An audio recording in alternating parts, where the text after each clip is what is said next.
дуруд дӯстон, акнун мо як бахши хабарии худро пурра мебахшем ба рақобати размгарони тоҷик дар мусобиқаи ACA ки онҷо якбора 6 намояндаи Тоҷикистон болои октагон баромаданд. Мусобиқаи мазкур бо рақобати як тан аз варзишгари тоҷик Солеҳ Ҳасанов шурӯъ шуд. Бо Азамат Ҷигаев рақобат намуд. ба росте ки Солеҳ Ҳасанов кай охирон маротиба дар мусобиқаҳо ширкат карда буд дар ёд надорам. ба ҳар ҳол ӯ як кӯшиши дигарро анҷом дод, вале ба шикаст мувоҷеҳ гардид.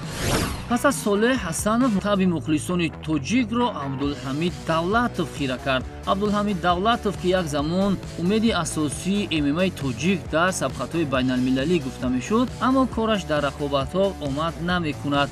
Абдулҳамид Давлатовро дар раунди аввал Сулим Баталов ба қавли гуфтаҳои маъмул чунон лағатчап кард ки дигар аз ҷой барнахест. пас аз ду бохт ҳадди аққал Анис Ёқубов, як истеъдоди нави дигар дар олами ММА, тавонист ки каме ҳам бошад таби мухлисонро шод гардонид. Анис Ёқубов бар намояндаи кишвари Қирғизистон Рустамбек Асилбек ғалаба ба даст овард. бо як зарбаи зебои пой Асилбекро ба фарши замин хобонид. агар бисёриҳо пас аз ғалаба аз роҳбарати ACA рақиби бозам сахттар талаб кунанд, Анис Ёқубов бошад талабгори BMW шуд. Я сегодня показал, что ACA это другой уровень. Я побил чемпиона другой лиги за 30 секунд. Так что, Асланбек, я жду бонус, я хочу.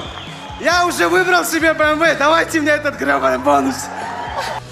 баъд аз ғалабаи Анис Ёқубов боз як ҳамватани мо дар мусобиқаи ACA 161 баромад намуд. Давлатманд Чӯпонов ки ҳамакнун устуворона дар роҳи муҳорибаҳои омехта қадам мемонад, пас аз рақобати бисёрам мушкил доварон ғалабаро ба Глеб Ҳабибуллин доданд. баъд аз он ки Давлатманд Чӯпонов ҳам рӯ ба бохт овард, ҳакнун таваҷҷӯҳи мухлисони олами муҳорибаҳои омехтаи тоҷик ба ду ҷанговари тоҷик Фаридун Одилов ва Аъзам Ғафоров равона шуд.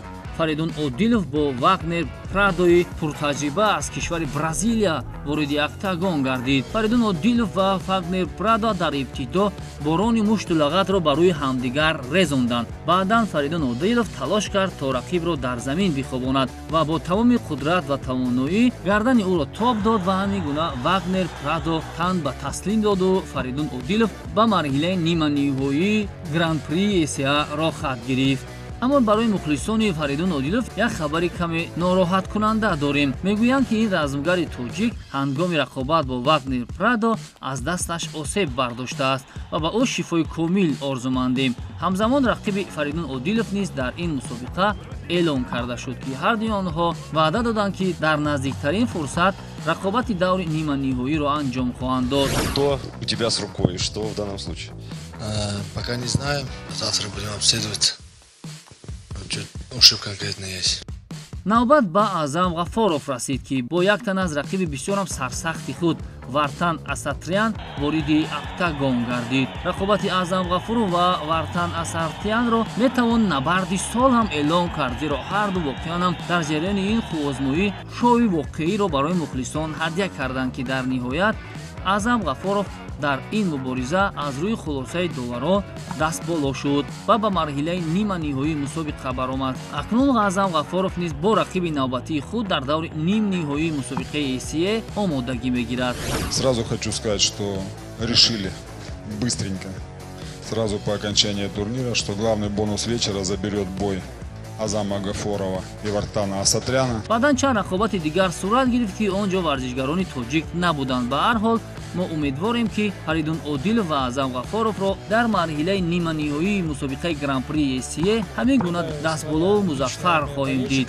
ба ҳама барору камёбӣ хоҳонем. бо ҳамин тамом то нашрҳои навбатӣ. Если честно, это не только мои фанаты, это наше общее, это мои земляки.